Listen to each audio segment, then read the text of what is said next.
Jesús. Amén y amén.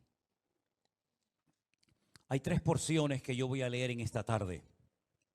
Una se encuentra en el Evangelio según San Juan, capítulo 1. La otra porción se encontraría en la carta de Pablo a los Romanos. Y la otra y última porción se encontraría en la carta de Pablo a los Gálatas. Si nosotros comenzamos a leer la Biblia desde el tiempo que salió precisamente el pueblo de Israel de la esclavitud en Egipto, nos vamos a dar cuenta que a los 50 días de aquella salida milagrosa, Moisés sube a lo alto de una montaña que la conocemos con el nombre del Monte Sinaí, donde está durante 40 días y 40 noches en plena comunión con Dios, orando, ayunando y recibiendo palabra para después, al bajar del monte, transmitírsela y enseñársela al pueblo. Me llama mucho la atención que eran esclavos, pero no eran analfabetos. Nunca ha habido analfabetos en el pueblo de Israel, porque desde su más tierna infancia, prácticamente desde el hogar, los niños aprenden a leer y a escribir con sus padres con la palabra de Dios en la mano. Y fíjense, Dios le da un regalo maravilloso al pueblo de Israel que lo conocemos como la ley, la Torá. Algunos a veces me escriben y me preguntan, ¿y dónde puedo encontrar esos libros? ¿Dónde puedo comprar la ley de Moisés? Digo, la tiene en la Biblia, hermano.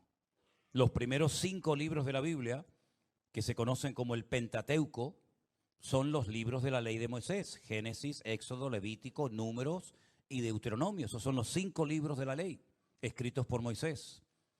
En esos libros encontramos un total de 613 mandamientos. 613 mandamientos que iban a regir al pueblo de Israel hasta que viniera el Mesías.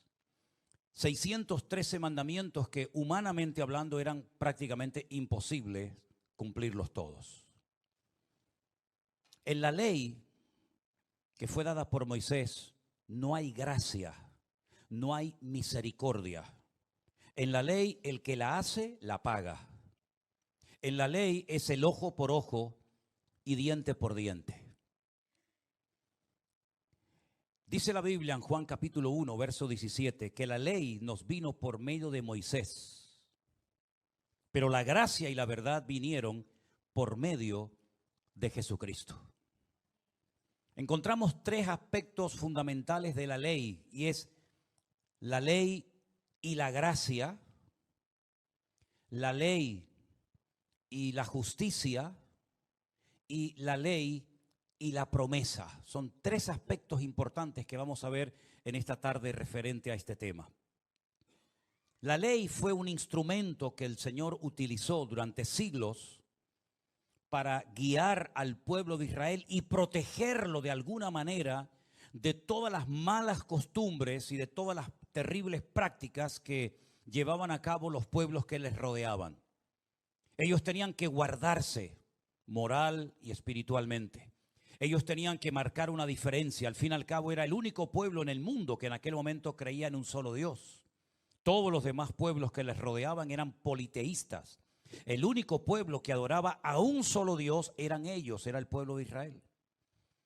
Y Dios había prometido ya desde el libro del Génesis capítulo 3 que algún día vendría un Mesías, un libertador que haría una obra en sus vidas, que libertaría y iba a redimir al mundo de sus pecados. Y ese libertador o Mesías sabemos quién fue, ¿verdad? Nuestro Señor Jesucristo. Pero hasta que viniera el Mesías era necesario que el pueblo se comportara bien, que no se contaminara con las costumbres y con las prácticas y con las religiones paganas de su época. Por eso ellos tenían fiestas diferentes, costumbres diferentes, un régimen de comidas completamente diferentes. Ellos vestían de una forma diferente, ellos tenían leyes completamente diferentes, porque ellos tenían que marcar una diferencia. Y para eso sirvió la ley, para que ellos interiorizaran que eran un pueblo escogido, un pueblo diferente a los demás pueblos.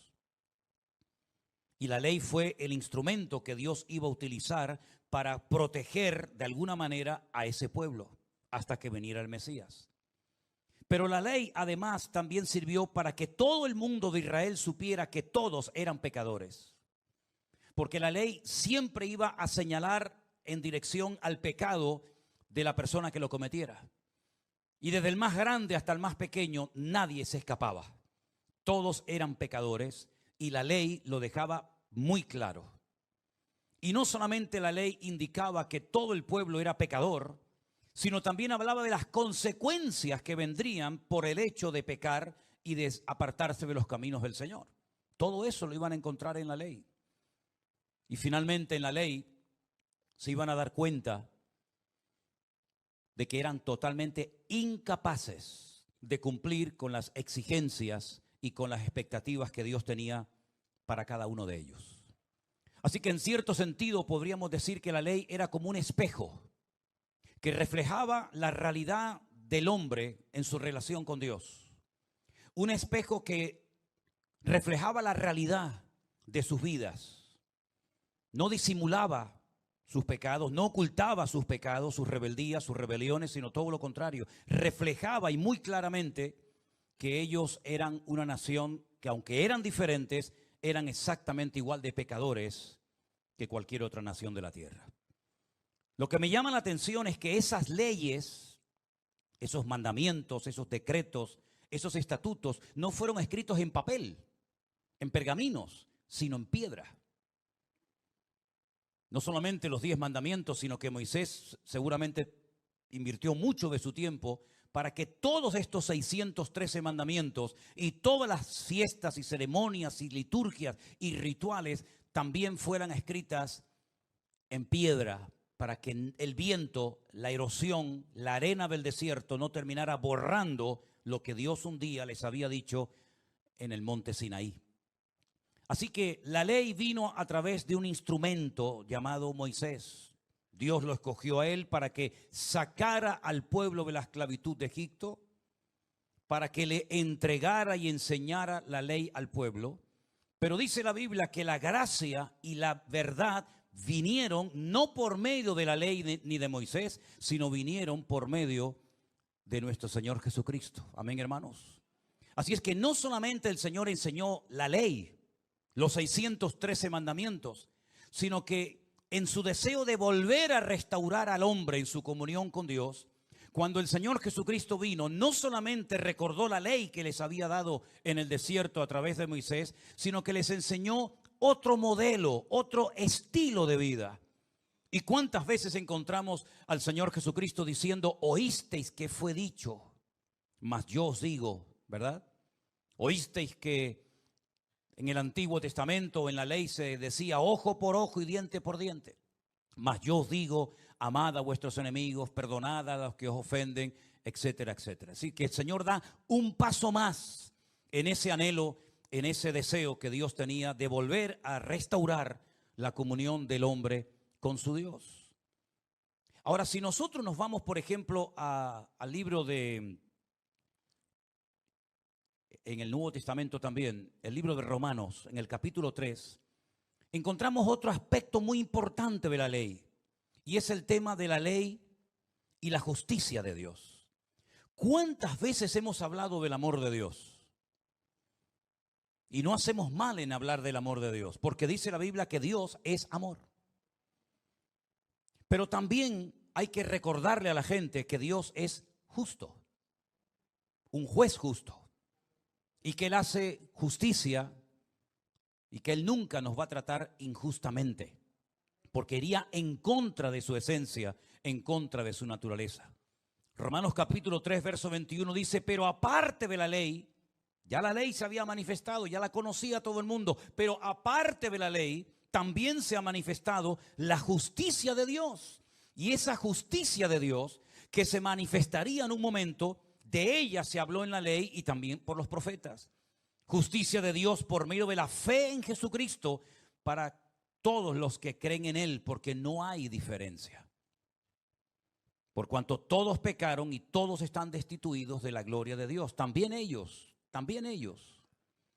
siendo justificados gratuitamente por su gracia mediante la redención que es en Cristo Jesús, a quien Dios puso como propiciación o como sustituto, ¿verdad?, por medio de la fe en su sangre, para manifestar su justicia a causa de haber pasado por alto en su paciencia los pecados pasados.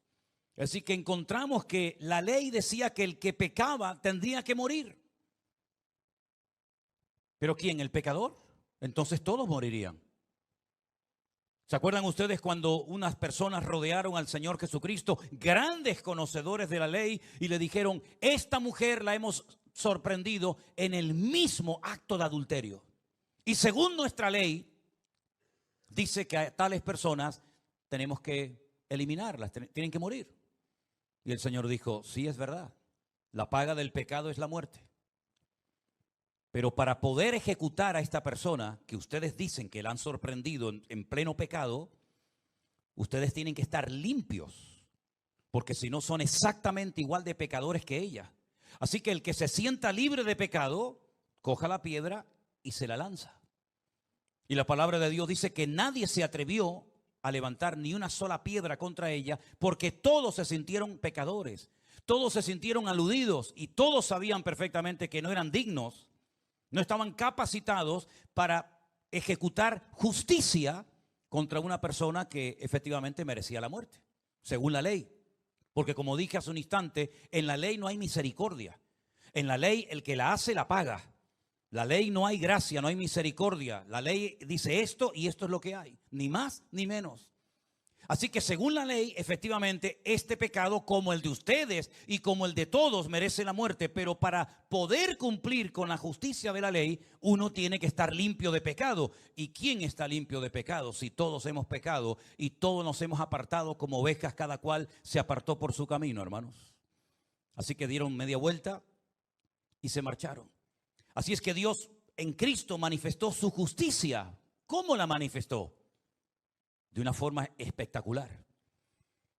Así como el pecador tenía que llevar sacrificios de animales según la ley para que esos animales murieran en lugar del pecador en vez del pecador morir en lugar del animal, el Señor Jesucristo lo que hace es que ocupa nuestro lugar y echa sobre sus hombros tu pecado y mi pecado para que tú no tengas que morir, sino que Él ocupó tu lugar y Dios sobre Él derrama su justa justicia, porque la paga del pecado es la muerte.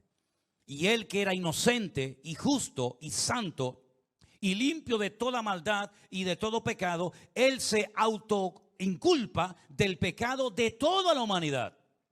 Y entonces, como Él decide hacerse pecado por amor a nosotros, no le quedó más remedio al Padre que ejecutarlo en una justa justicia en la cruz del Calvario. Así que esa justicia de Dios se manifiesta en la persona de Jesucristo. ¿Cuál es la diferencia entonces, podríamos decir, entre la ley y la gracia? Que en la ley la oveja moría por el pastor. En la gracia el pastor muere por la oveja.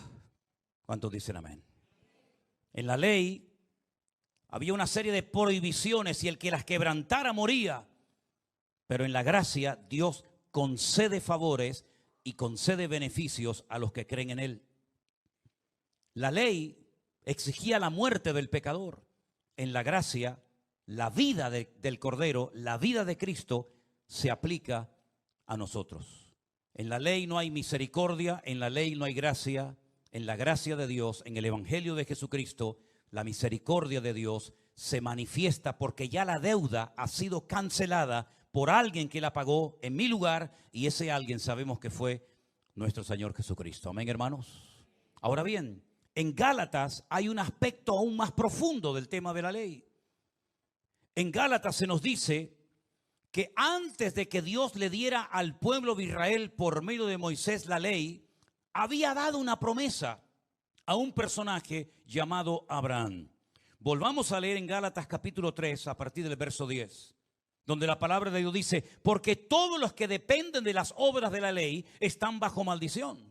¿Por qué? Porque la ley decía: maldito todo aquel que no permaneciere en todas las cosas escritas en el libro de la ley para hacerlas. Es decir, había una ley valga la redundancia, en la ley, que decía que cuando una persona no se mantenía en la obediencia de los 613 mandamientos de la ley de Moisés, esa persona contraía una maldición.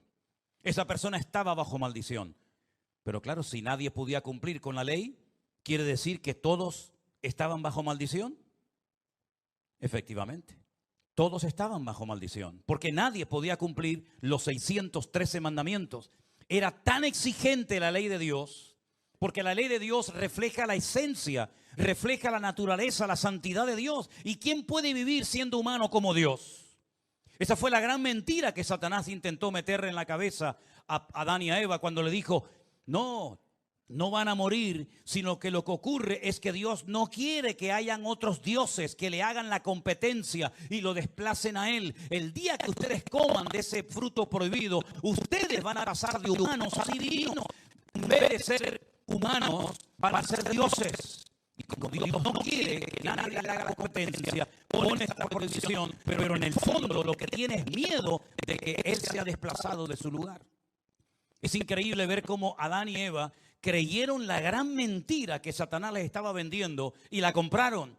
Y cuando ellos prueban de aquel fruto prohibido, sea cual sea, la Biblia dice que se llevaron una tremenda desilusión porque siguieron siendo humanos y ahora peor que antes, porque ahora eran incluso humanos condenados a la muerte. Y por lo menos antes eran humanos, pero no iban a morir. Ahora eres humano y encima ahora vas a morir, te vas a enfermar, te vas a debilitar, ya los animales se van a volver en tu contra, ya la tierra no dará con la fuerza con la que había dado, etcétera, etcétera. Por lo tanto, en el Antiguo Testamento, todos los que querían estar bajo la ley estaban bajo maldición porque nadie podía cumplir con las tremendas exigencias de la ley. Dice, por las obras de la ley nadie se va a justificar delante de Dios, dice Pablo. Es evidente, porque hay un versículo que dice que el justo por la fe, no por la ley, sino por la fe vivirá. Y la ley no es de fe. El que hiciere estas cosas vivirá por ellas. Pero Cristo, gloria a Dios por este versículo, hermanos, Cristo nos redimió de la maldición de la ley, porque Él se hace maldición, porque escrito está, maldito todo aquel que es colgado en un madero. Es decir, fijaros qué sabiduría de Dios tremenda. Todo el que infringía la ley de Moisés era maldito. Pero también la ley decía que cuando una persona era muerta en un madero, en un pedazo de madera o en una cruz, diga usted, ponga usted el término que quiera, también quedaba maldito.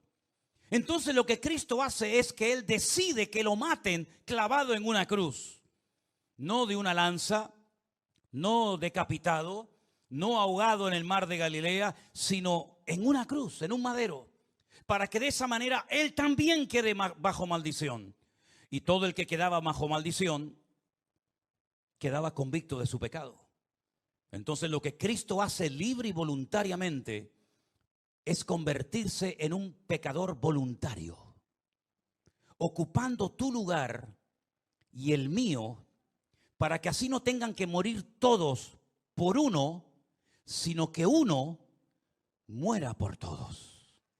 Y ya no sean animales inocentes los que tengan que morir por los hombres, sino ahora es el hombre, ese uno, ese Mesías, el que muere por todos los pecadores y de esa manera cancelar la deuda y pagar el precio de nuestra redención y de nuestra libertad. ¿Cuántos dicen amén? Por eso el que vive bajo la ley no es libre, porque la ley produce religiosidad, fariseísmo. La ley incluso hasta motiva, sin querer, el orgullo, porque cuando eres capaz de cumplir con un montón de cosas, puede ser que presumas y digas, yo he cumplido con esto. De hecho, hay una historia en la Biblia de un hombre que sube al templo a orar y en vez de alabar a Dios, en vez de glorificar al Señor, en vez de darle gracias al Señor por todo lo que el Señor ha hecho por él, lo que hace es todo lo contrario. Él comienza a presumir de lo que él ha hecho para Dios. He ayunado, he diezmado, he hecho esto, he hecho lo otro. Y en vez de reconocerse indigno e incapaz, lo que hace es que presume de que ha cumplido con una serie de cosas de la ley. Y dice la Biblia que bajó a su casa sin ser justificado por el Señor. Porque todo el que se exalta será humillado y el que se humilla será enaltecido. También aquel joven, cuando el Señor le dice, bueno, me estás preguntando qué te hace falta para heredar la vida eterna, cumple con todos los mandamientos. El Señor sabía que los había cumplido, pero quería arrinconarlo, quería confrontarlo con su cruda realidad. Eres una persona religiosa, has cumplido con toda la ley, o tú crees que has cumplido con toda la ley, pero te voy a poner a prueba, a ver si tu religiosidad te permite vivir por fe.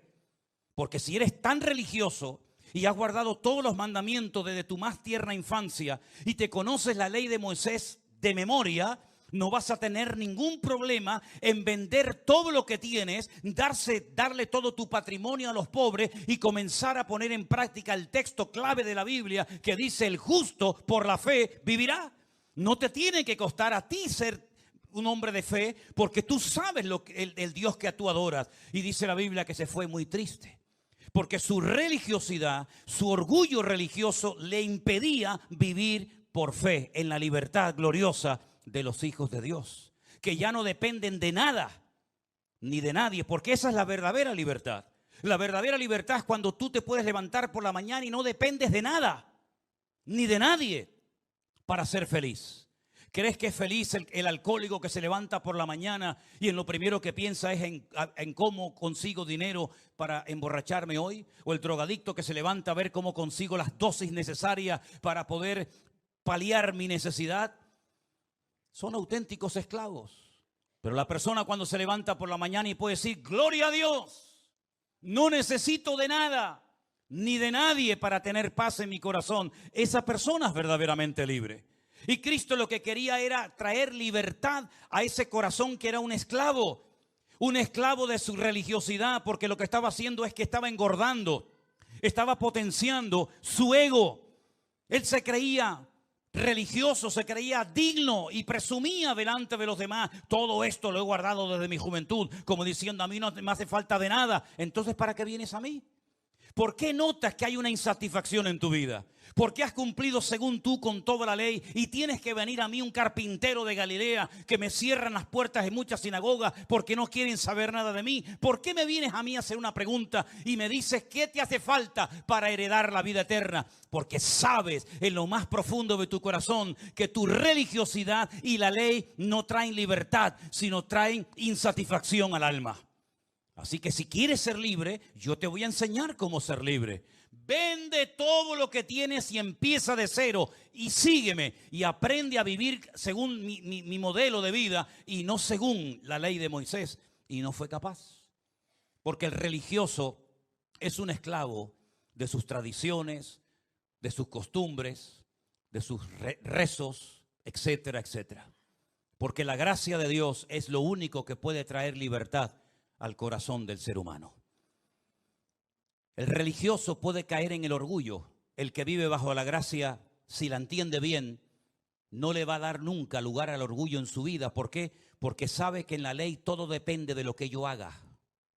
En la gracia todo depende de lo que Él ha hecho por mí. Yo no tengo méritos. En la ley sí tengo méritos. He ayunado, he diezmado, he ofrendado, he hecho esto. Entonces yo tengo un mérito. Yo puedo llegar a presumir y a sentirme superior a los demás y a menospreciar a los demás porque mi ego se ha entronizado. Mi ego es el que controla mi vida.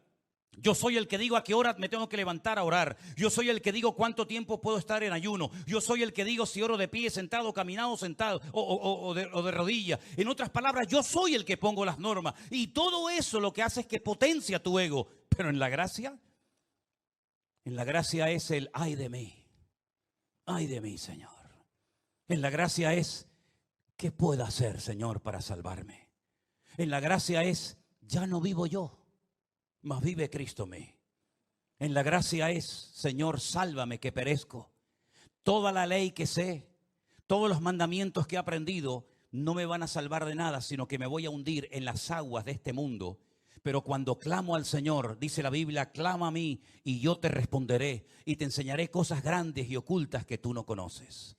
Pedro se podía haber hundido y se podía haber ahogado sabiendo toda la Biblia de memoria. Y si él clamaba a Moisés para que lo sacara de las aguas tempestuosas del mar de Galilea, no serviría de nada. Si él clamaba y comenzaba a decir los 613 mandamientos de memoria, que probablemente muchos se lo sabía, si él comenzaba a decir cuántos diezmos y ayunos hizo, si él comenzaba a decir cuántas veces dio las primicias, si él comenzaba a decir todas las veces que había subido a Jerusalén para celebrar la fiesta de Shavuot, la de Pesaj, etcétera, etcétera, se iba a morir ahogado en el mar de Galilea. Porque el peso de la religión lo que iba a hacer es que lo iba a hundir como si se hubiera puesto una piedra de molino al cuello.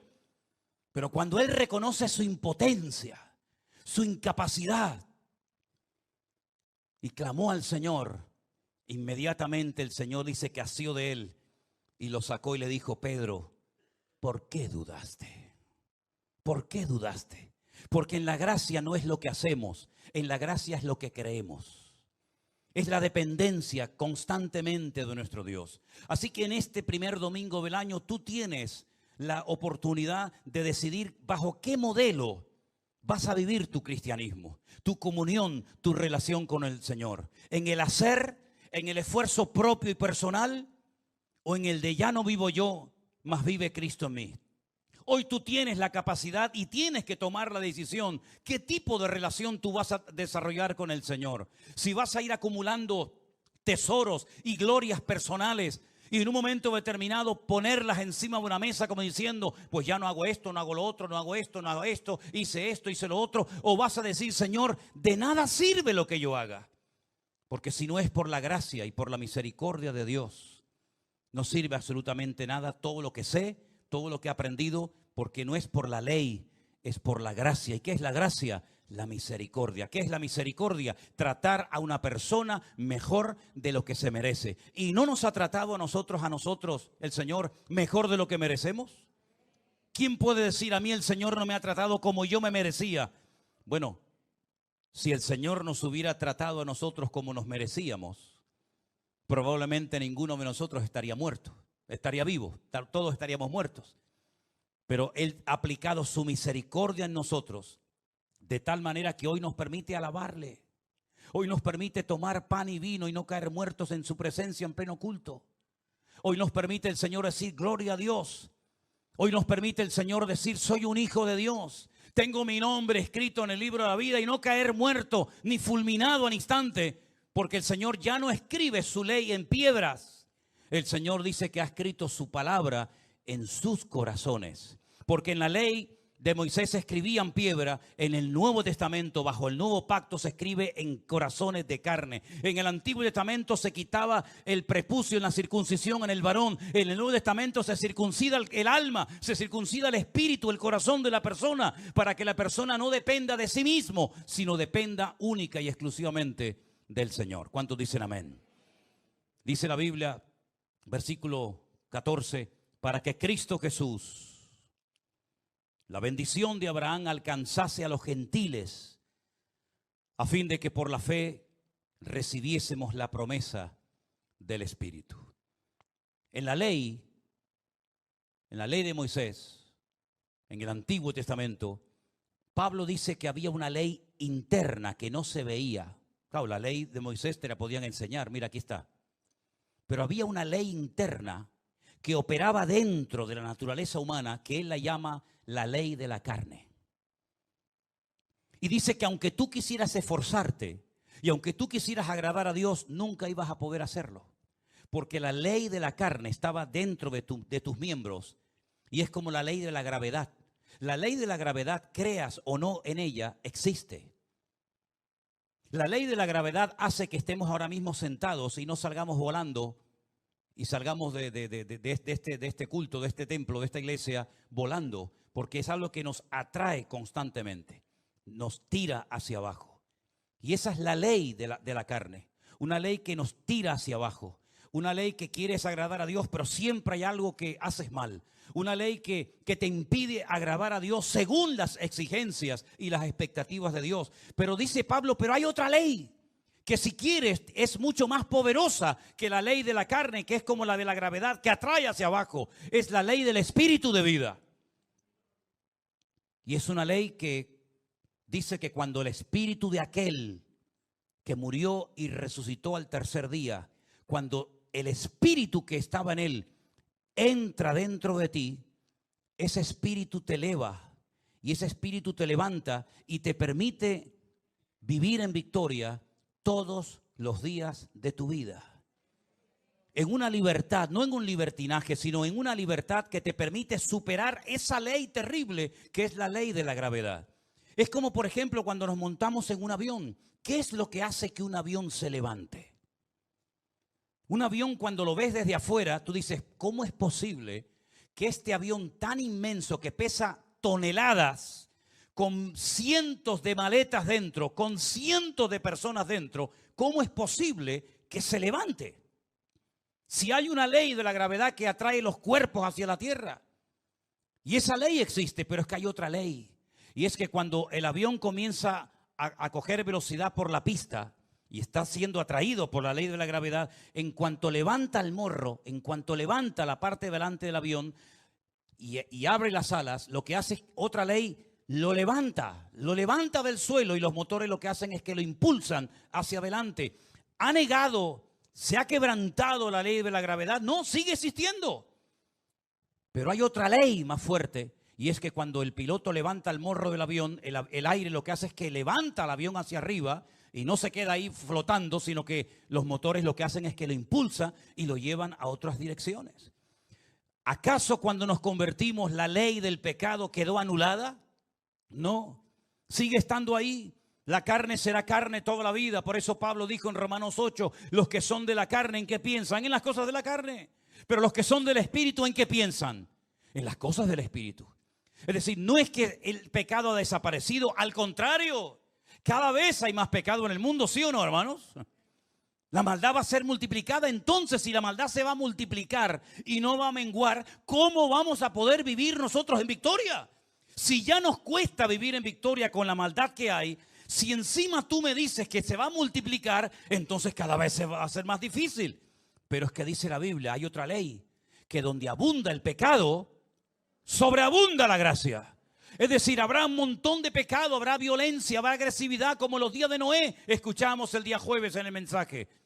Y todo eso es una realidad, es un hecho. Cada vez habrá más maldad, cada vez habrá peores cosas en el mundo. Pero cada vez el que busque al Señor tendrá más fuerza, tendrá más gracia, tendrá más vitalidad en el espíritu. ¿Por qué? Porque no vivimos en la carne como vivían en el Antiguo Testamento, sino que ahora tenemos el Espíritu de Dios, el Espíritu del Señor Jesús. Y cuando entramos en comunión con el Señor, eso le pasó a Pedro en una ocasión, que dice que cuando él fue a aquel monte a orar con el Señor, de repente el Señor comienza a transfigurarse, comienza a cambiar. Era la misma montaña, era la misma persona, era el mismo clima, era el mismo paisaje, pero sin embargo la comunión del Hijo con el Padre lo iba transformando de tal manera que Pedro llegó a decir, oye, yo me quiero quedar aquí, yo no me quiero bajar de aquí. En otras palabras, este es el mejor lugar del mundo, porque aquí donde hay comunión con Dios y hay relación con el Señor. Entonces lo que nosotros tenemos que hacer no es quejarnos de cómo está el mundo va a ir de mal en peor, hermanos, así de claro. Lo que tenemos cada vez es que buscar más de Dios. Porque buscando más de Dios vamos a poder contrarrestar la fuerza de gravedad, el pecado que nos tira hacia abajo. Y estando llenos del Señor, si hemos resucitado con Cristo, ponemos la mirada en las cosas de arriba, nos sentamos arriba y miramos el mundo de arriba para abajo y no de abajo para arriba. Y vamos a poder vivir en victoria y por encima de las circunstancias. Y vamos a poder mantenernos firmes en el Señor y vamos a poder marcar una diferencia. Pero no porque nosotros nos proponemos con mucha fuerza de voluntad, porque la fuerza de voluntad no sirve para nada en este mundo espiritual, sino es con mi espíritu, dice el Señor. ¿Cuántos dicen amén? Así que mis queridos hermanos, cuando el apóstol Pablo se enteraba de que venía gente de Jerusalén y se metían en las iglesias y le decían a los recién convertidos, no, esto de la gracia está muy bonito, esto del evangelio está muy novedoso, pero hay que volver a la ley, hay que volver a la circuncisión, hay que volver a los rituales, hay que volver a la ceremonia, hay que volver. Entonces se celebró un primer concilio y entonces allí va Pablo, Santiago, Pedro y dicen, pero ¿qué estáis haciendo? Por favor, nosotros no vamos a poner esta carga, porque esto es una auténtica carga sobre la vida de los recién convertidos. Nosotros lo que tenemos que enseñarles a la gente a vivir en la libertad gloriosa de los hijos del Señor, porque ni ustedes, ni nosotros, ni nuestros antepasados fueron capaces de cumplir con las expectativas de Dios en la ley, porque la ley es perfecta, pero el hombre es imperfecto. La ley es buena, pero el hombre es malo. El hombre no tiene capacidad interior para poder vivir a ese nivel. Entonces Dios lo que hace es invierte el orden. La ley le decía al hombre, sube, sube, mira, ahí está Dios. Sube, pórtate bien, perdona, sacrificio, ofrenda, diezmo, sube, sube. Y nunca llegaba. Entonces Dios dice, vamos a hacerlo al revés. En vez de que ellos suban a nuestra altura, que nunca lo van a conseguir, baja. Métete en sus cuerpos, en sus vidas, y que suban con tu ayuda y con tu bendición a nuestra presencia. Y por eso, mis queridos hermanos, cuando uno entiende el Evangelio de Jesucristo, qué ley ni san ley, qué mandamientos ni san mandamientos. Cuando le dijeron al Señor, Señor, y para ti, de todos los mandamientos que tenemos, que son 613, ¿cuál es el más importante? Para tentarlo, ¿no? Siempre venían para tentarlo. No porque en el fondo quisieran aprender, sino porque siempre buscaban algo para acusarlo. Dice, el mandamiento más importante es el que aprendéis desde niños. Amarás al Señor tu Dios con toda tu alma, con todo tu corazón y con todas tus fuerzas. Y a tu prójimo como a ti mismo. Pero no hay una contradicción entre el ojo por ojo, diente por diente y amarás a tu prójimo como a ti mismo. Parece que hay como una contradicción. ¿Qué hago? ¿Le saco el ojo o lo amo? ¿Le saco el diente o lo perdono? Porque tanto una cosa como la otra está escrita en la ley. Claro, pero este es el espíritu de la ley, el espíritu vengativo, el espíritu que no hay gracia, no hay misericordia, no hay nada. Por eso el que me la hace me la paga. Y por eso el que me robaba me tenía que devolver 4 veces más de lo que me había robado. Pero en el Nuevo Testamento, en el nuevo pacto, el Señor dice, ahora tú eres capaz de amar a tu prójimo como a ti mismo. Y ahí viene la pregunta saducea, la pregunta capciosa, ¿sí? ¿Y quién es mi prójimo? Porque para el judío, el prójimo es otro judío. Y el Señor dice, no, para ustedes y para todos los que creen en mí, el prójimo es todo ser humano. Jonás no fue capaz de entender eso. Él estaba en el ojo por ojo, diente por diente. Eso de ir a Nínive a predicarles para que se arrepientan y para que se conviertan. Eso no entraba dentro de sus expectativas ministeriales. Él como profeta no podía permitir que un inconverso, que un pagano, que alguien que había hecho tanto daño a Dios y al prójimo pudiera ser perdonado y ser tratado delante de Dios como yo. Por lo tanto, prefiero morirme ahogado en el mar Mediterráneo que antes ir a Nínive a que se arrepientan. Y lo mismo le pasó a Pedro cuando el Señor le dice, no llames inmundo lo que yo he limpiado. Es decir, ya estamos en una etapa nueva. El que sigue en la ley está bajo la ley, bajo la presión de la venganza, del ojo por ojo y diente por diente. Pero ahora nosotros en Cristo somos nuevas criaturas. Y por eso dice, mía es la venganza, yo pagaré, dice el Señor. No somos nosotros los que tenemos ahora que buscarnos el mejor abogado, presentar denuncias a todo el mundo para ganar el juicio y demostrar que yo era el que tenía la razón y los demás estén equivocados, sino que ahora yo ya no estoy bajo el fiscal del Antiguo Testamento, sino bajo el abogado del Nuevo Testamento.